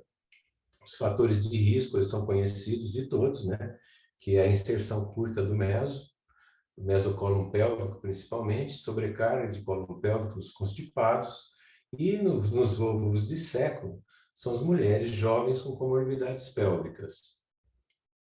Então, está aqui, né, a torção, né, do cólon, né, sobre o próprio meso, e essas são as imagens esquemáticas. Então, o diagnóstico é feito basicamente pelo quadro clínico, que é distensão abdominal, dor abdominal, parada de eliminação de gases e fezes e vômitos. E a imagem radiológica, ela é muito clara, ela tem essa imagem em grão de café, né? E isso aqui a gente vê muito comumente no pronto-socorro. Então, você tem também, quando é do seco, distensões de intestino delgado. E as imagens tomográficas mostram essas áreas de grandes distensões. Aqui esse slide está muito ruim, mas é a torção do meso, dá essa imagem com essa grande dilatação. Então, eu fiz um algoritmozinho aqui para a gente entender. Se você tem um vôvulo de cólon, você precisa saber como é que está o doente, né? Esse doente tem sintoma obstrutivo, tem peritonite, ele tem instabilidade hemodinâmica. Então, você vai ver isso junto aos exames laboratoriais e você já tendo as imagens. Então, você tem esse diagnóstico desse paciente. Perante a isso, muitas vezes você vai precisar ressuscitar esse paciente para ver que caminho vai tomar. Então, vamos colocar aqui, você tem esse paciente e você suspeita que ele tem um vôvulo de sigmoide. Então, se você puder fazer o tratamento endoscópico, você tem grande chance de sucesso. Mas nem sempre você vai ter esse paciente adequado para você poder fazer endoscopia. Muitas vezes esse paciente vai direto para a cirurgia. Mas se você tiver conseguido fazer esse paciente a endoscopia e distorcer, você tem que lembrar sempre que você tem que deixar uma sonda através da passagem, de onde foi a torção. Você tem uma grande chance de ter sucesso, mas você tem que observar, porque muitas vezes pode haver a recorrência. E a recorrência ainda lhe permite, se o doente estiver em bom estado geral, você tentar uma nova endoscopia, mas nessa nova endoscopia, obrigatoriamente, você tem que fazer fixação através de colostomia endoscópica. Então, isso é uma coisa que se faz hoje, essa fixação. Porém, se você não tiver sucesso, esse paciente é cirúrgico. Já nos vôvulos de seco, você, até recentemente, sempre indicaria cirurgia, mas você ainda tem uma possibilidade de fazer a endoscopia para fazer, então, a fixação endoscópica. Então, esse é um caminho novo, mas que a gente tem essa possibilidade atualmente. E essa fixação, através da Pull Technique, é a mesma coisa, aquele kit da Fresenius que a gente faz a gastrostomia. Então, você fixa através de pontos, o cólon, a parede, e então você faz o pertúrito, né? Permitindo com que haja escape de gás e você tenha um melhor prognóstico para esse doente. Então, você tem aqui a imagem externa, desculpe o slide, está um pouco feio, eu roubei lá da ESG. Então, essa imagem externa, né, drenado, e aqui você vê o bottom com o cólon junto à parede. Agora, o segundo tema que eu vou falar é a pseudobstrução aguda do cólon. Então, ela é uma dilatação importante onde você não encontra nenhum fator mecânico. Isso aí é um distúrbio, né, anatômico entre a inervação simpática e parasimpática, levando a uma atonia cólica. Os fatores predisponentes são muito conhecidos nossos, né? A maioria já teve um caso assim, que é trauma abdominal, septicemia, pneumonia, infarto agudo do miocárdio, insuficiência cardíaca, pacientes obstétricos, a famosa síndrome de Ogilvy, cirurgias abdominais prévias, pacientes neurológicos, os pacientes ortopédicos e as causas metabólicas, né? Os distúrbios hidroeletrolíticos. E a imagem, na tomografia, você vê grandes distensões do cólon direito, muitas vezes com muitas fezes, e um cólon esquerdo vazio. Então, as complicações que são muito rápidas nesses pacientes, né? E geralmente cursam com isquemia e perfuração.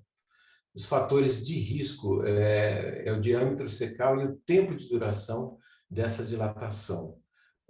Os idosos, né, por terem um quadro isquêmico mais presente no cólon direito, em torno de 10%, eles têm maior gravidade. E especialmente quando o diâmetro secal ele ultrapassa 14 centímetros. Nessas condições, você tem que tentar fazer descompressão, porque se você não consegue fazer uma descompressão endoscópica, o risco de morte aumenta muito. Então, novamente, eu faço um algoritmo aí. Você tem um paciente com uma distensão aguda. Você tem que saber se esse doente tem uma isquemia, se ele tem uma perfuração ou se ele tem um vômito. Se ele tem uma dessas coisas, ele tem que ir para a cirurgia. Se ele não tem, você tem que descartar uma obstrução mecânica. Se ele tiver uma obstrução mecânica, ele volta para aqueles tratamentos que a gente acabou de citar. Agora, se ele não tem, você então diagnostica isso aí como uma pseudo-obstrução.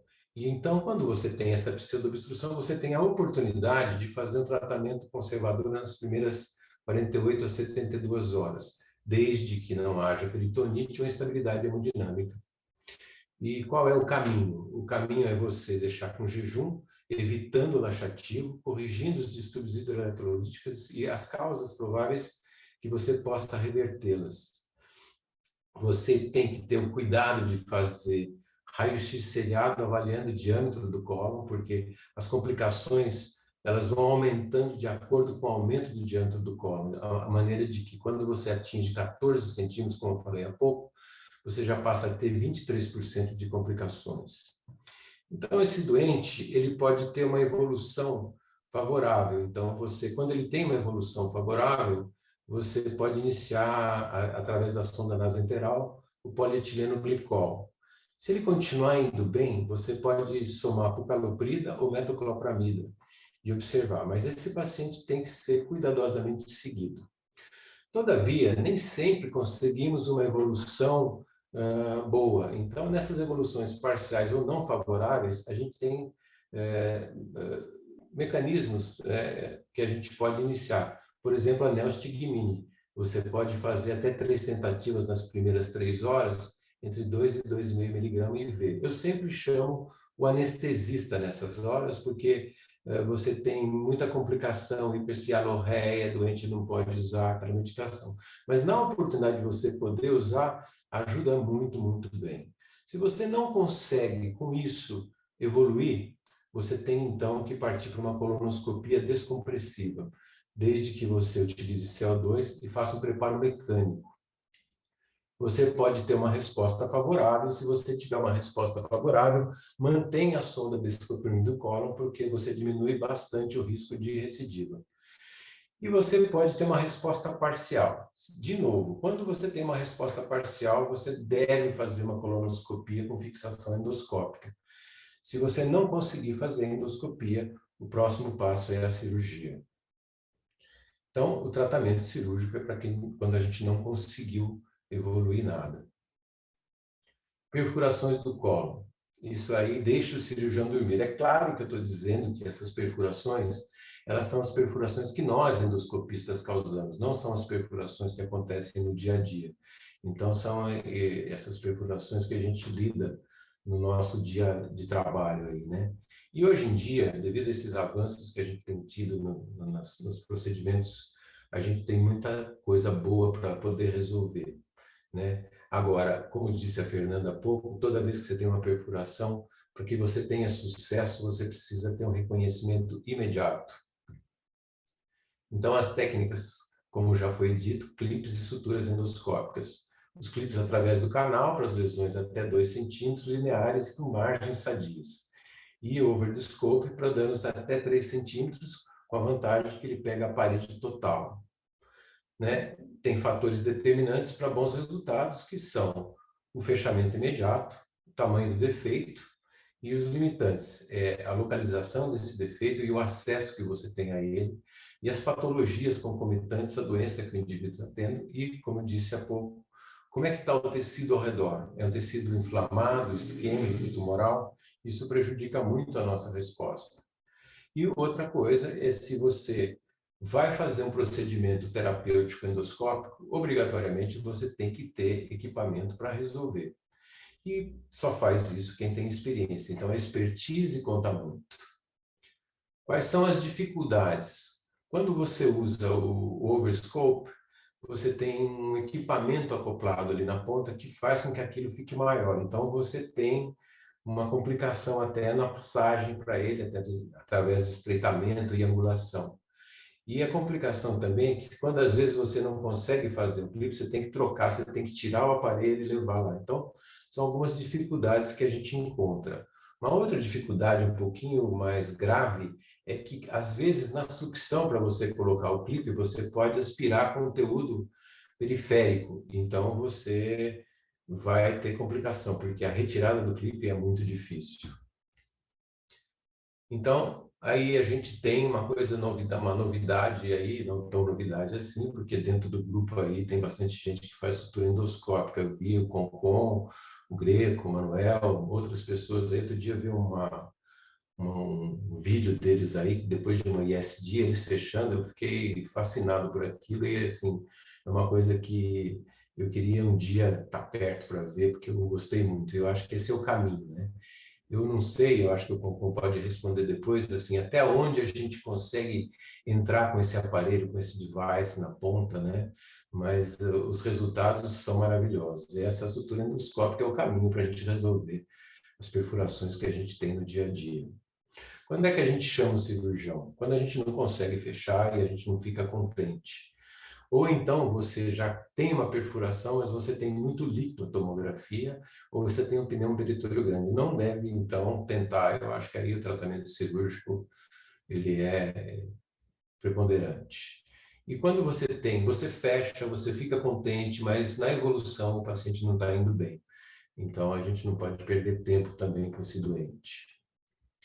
E aí o Marcelo me perguntou assim, traz alguma coisa interessante. Antes de chegar no que eu achei interessante, eu fui o ano passado para a Califórnia, eu gosto muito de fotografar, como muitos sabem aí, e eu fui fazer uma viagem pela Highway 1, queria fazer fotografias.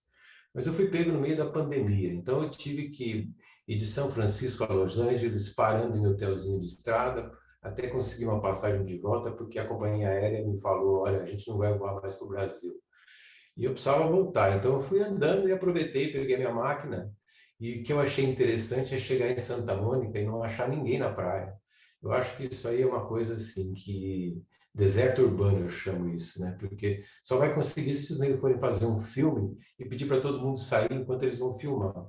Mas o que eu achei de interessante no DDW foi sobre qualidade em endoscopia. Então, eu peguei um tema, né, que é o BART, para não ficar muito extenso essa nossa conversa, e achei bacana porque eu acho que hoje eles estão investindo muito no treinamento das pessoas. Eu acho fundamental, principalmente para o BART, que a gente tenha um cuidado muito grande com esses pacientes, porque a gente pode evitar muito câncer de esôfago, né? E eu acho que isso é uma das nossas funções como endoscopista. Então, eles têm os 5 L's, né, na alta qualidade da endoscopia, que são os landmarks, né, que é a impressão diafragmática, você conhecer o final do pregamento mucoso para você determinar onde que você tem hérnia ou não, onde você tem tecido que não é mais tecido esofágico, né, e conhecer a junção esôfago-gástrica. Eles também têm a extensão do Barrett, né? E a extensão da esofagite. Eles preconizam que você sempre fale essas duas coisas, inclusive usando a classificação de Praga, tanto na circunferência quanto na extensão, para fazer essa classificação, para você uniformizar o conhecimento disso que você está falando. E aí, assim, ele manda inspecionar com calma, porque você precisa achar, e é difícil achar lesão no Barrett. Então, você deve lançar a mão do que você tem de melhor, tanto em equipamento de alta resolução, uso de CAP, cromoendoscopia, cromoscopia virtual.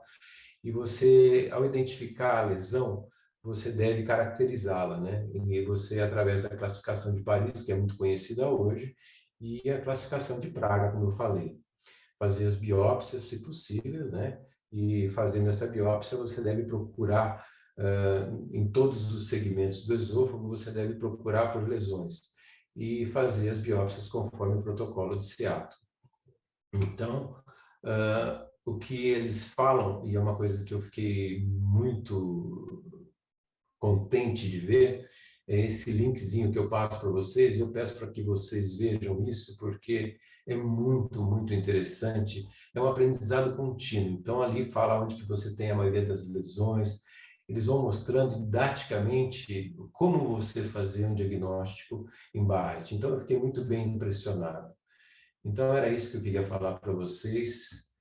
Eu agradeço. E aqui eu gosto muito dessa fotografia, como eu sou um amante de fotografia, eu gosto muito dessa fotografia. Eu gosto um pouquinho de cerveja também, mas hoje eu gosto mais de vinho, porque eu sou influenciado por esse grupo aqui, então eu troquei ali.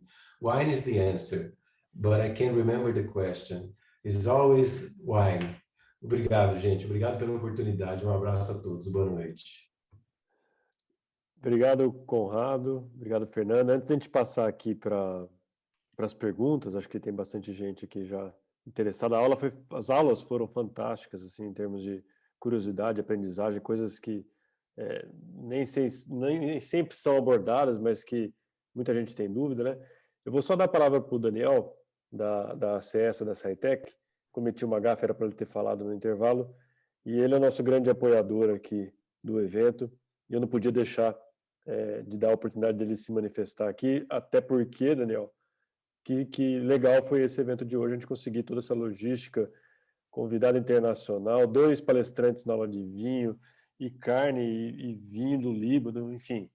Fala aí um pouquinho, manda seu recado. Boa noite, pessoal, tudo bem? Boa noite a todos.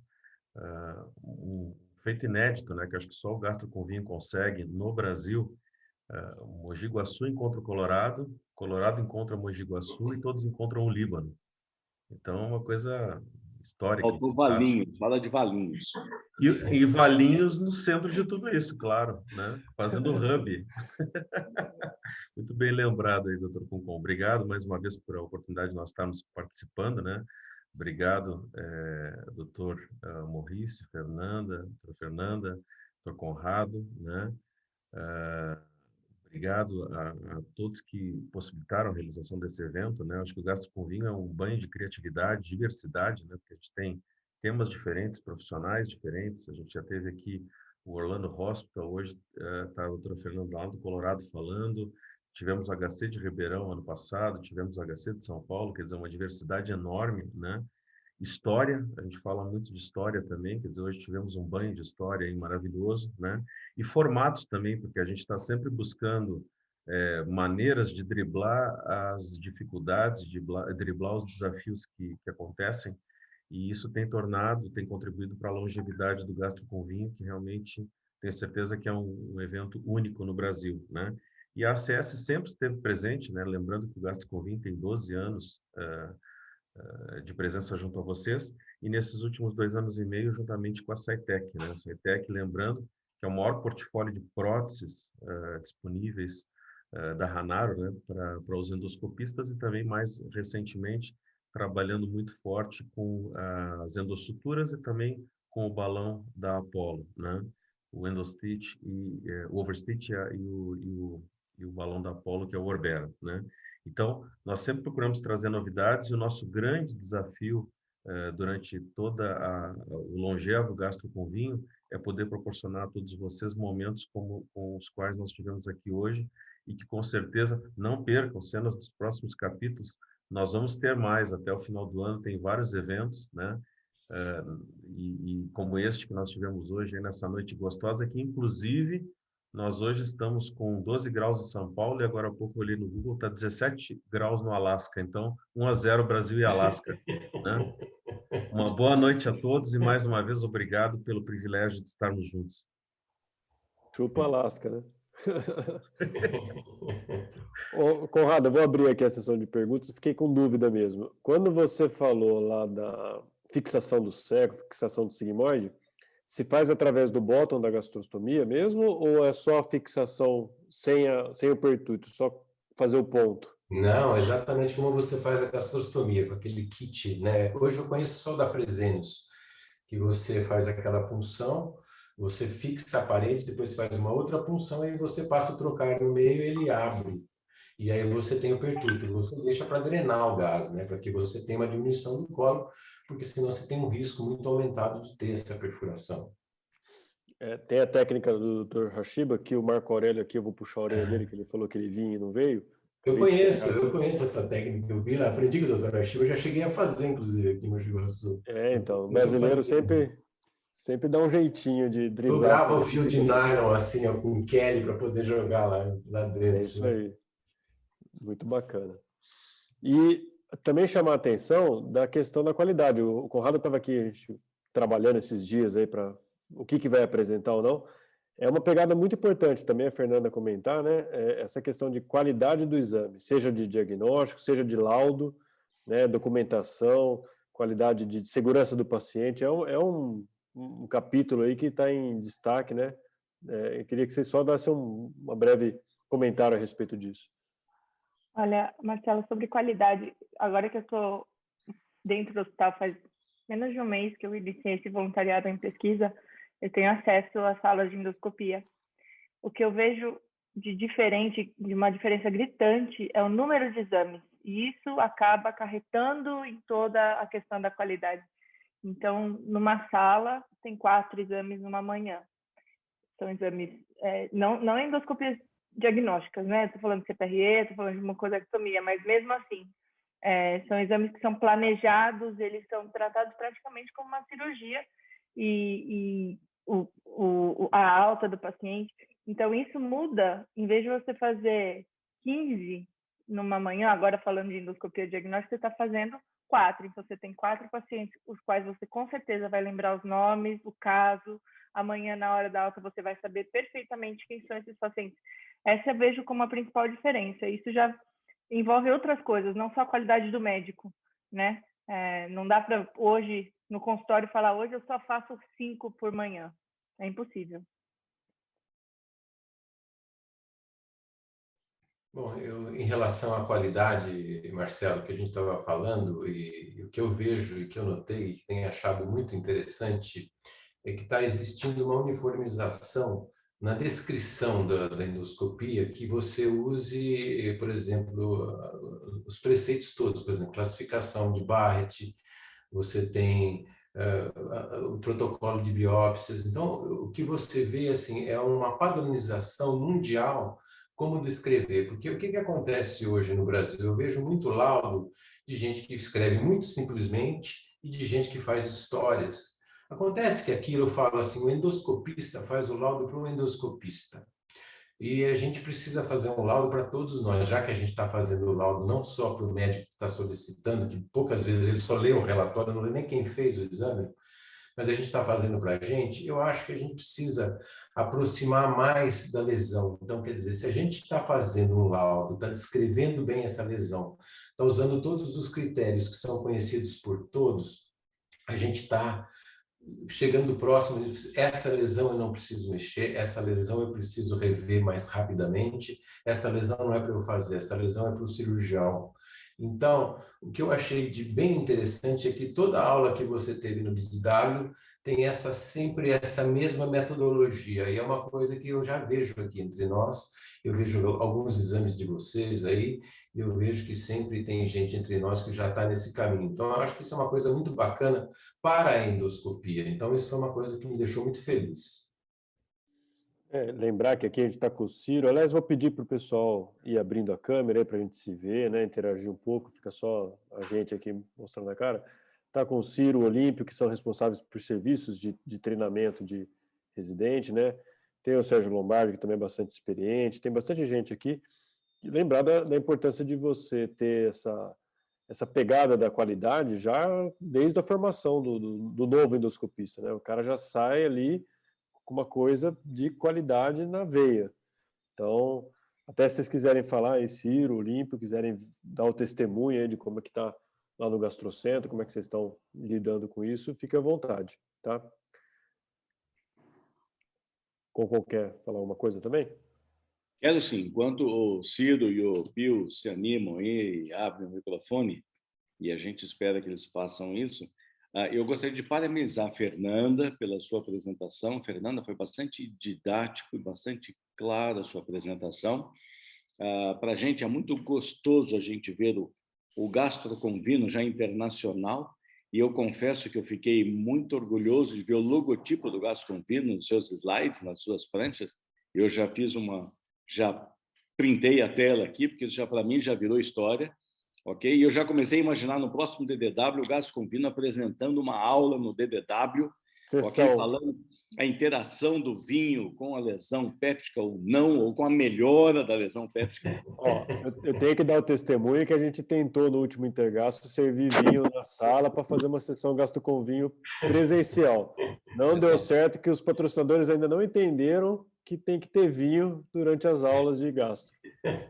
Mas realmente foi muito lisonjeante. Além de ser uma aula muito didática, Fernando, eu achei muito interessante você falando sobre a inteligência artificial até no exame do Barrett, assim como a gente vê isso em outras lesões. Mas eu confesso que, na minha prática diária, a hora que a gente vê aquelas múltiplas biópsias que você faz, seguindo o protocolo Seattle, em relação às biópsias, a hora que eu faço uma segunda biópsia, eu já vejo tanto sangue no esôfago que eu confesso que eu quero ver um vídeo de quem faz as 4 quadrantes em todos os segmentos, mas eu nunca vi esse vídeo. Eu ouço falar, mas eu nunca vi esse vídeo, porque eu tento fazer e eu não consigo, porque no terceiro fragmento eu já estou biopsiando meio às cegas por conta do sangramento que existe. Então, realmente, essa inteligência artificial, ela vem complementar isso, ela vem nos facilitar esse diagnóstico mais fidedigno. E nós que já começamos a fazer agora a ablação do BART, né, com o BARTS, com a radiofrequência, a gente precisa disso com maior precisão. Em relação ao Conrado, parabéns, Conrado, mais uma vez pela aula. O Conrado, ele consegue, de uma maneira muito inteligente e muito genial, que é a característica dele, além dele começar com aquelas fotos maravilhosas dele no início da apresentação, enquanto ele fala que está procurando a aula, ele vai nos deixando boquiaberto com aquelas fotos dele, né? Então, mas isso faz parte realmente, e é gostoso a gente querer ver mais fotos ainda. Mas você começou falando, deixe o cirurgião dormir. O cirurgião não está dormindo, ele está perdendo sono com a endoscopia, porque a endoscopia está cada vez mais atuando de uma forma menos invasiva e realmente fazendo procedimentos que antes eram só feitos por cirurgia. Então, você está deixando o cirurgião em casa, mas ele não está dormindo, ele está preocupado, porque realmente o endoscopista ele está atuando de uma forma cada vez mais complexa. E eu me lembro em 2017, quando nós fomos fazer o treinamento da endossutura, do overstitch, lá em Miami, eu fiquei encantado com aquilo. Eu falei, puxa, não é possível, coisa que a gente não imaginava alguns anos atrás, a gente poder estar fazendo sutura.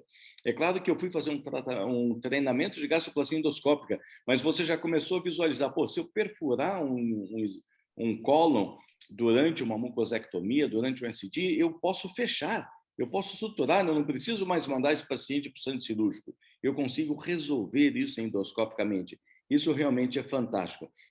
Então, Conrado, assim como a Fernanda, parabéns também pela sua didática, parabéns com a maneira que você consegue colocar toda a ciência, toda a parte erudita numa forma prática. Você consegue colocar aqueles algoritmos de atuação que você utiliza na prática, de uma maneira muito inteligente, mas é daquele que realmente está na frente de trabalho, está na linha de frente e montando algoritmos de trabalho que a gente precisa ter no nosso dia a dia. As aulas de vocês foram fantásticas, a maneira como vocês condensaram ou resumiram o DDW para a gente foi muito bacana. Muito obrigado pela participação de vocês, realmente foi fantástico. Excelente aula. Eu é que agradeço a oportunidade. Muito obrigado pelas palavras gentis de vocês todos aí. Obrigada, doutor Concon. Obrigada mesmo.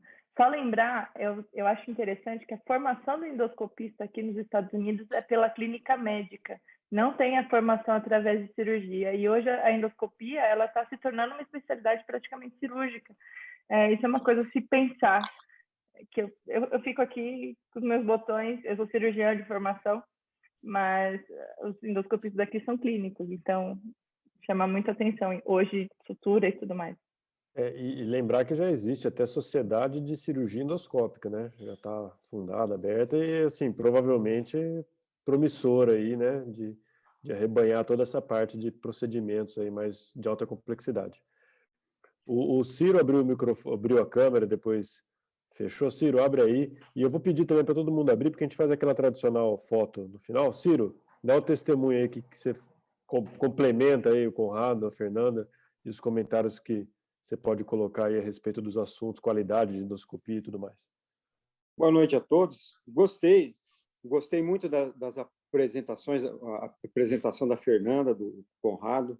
Eu acho que eles fizeram um apanhado. É óbvio que não dá para falar tudo que aconteceu no DDW, mas muito boas as apresentações. E essa informação da Fernanda aí que o endoscopista normalmente nos Estados Unidos tem a formação clínica, isso é bom para nós, né?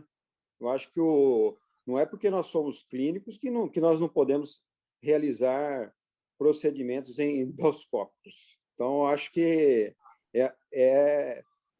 os endoscopistas clínicos estão em vantagens aí. E esperamos continuar. Não precisa ser cirurgião para ser um endoscopista terapêutico, tá? Mas parabéns a todos aí, parabéns ao Gastro Convinho. Gostei muito da apresentação do Morrice. Excelente, e esperamos mais aulas desse nível aí. Um abraço a todos. Legal. Vamos abrir as câmeras aí, pessoal. A gente faz uma printagem da tela aqui para todo mundo sorrindo. Estou vendo o Sérgio Lombardi. Está frio aí, Sérgio. Patrícia está com o filho, né? Já está formando um endoscopistinha. Já tá prestando atenção na aula. Estou vendo, puxou a mãe, está dormindo aí não.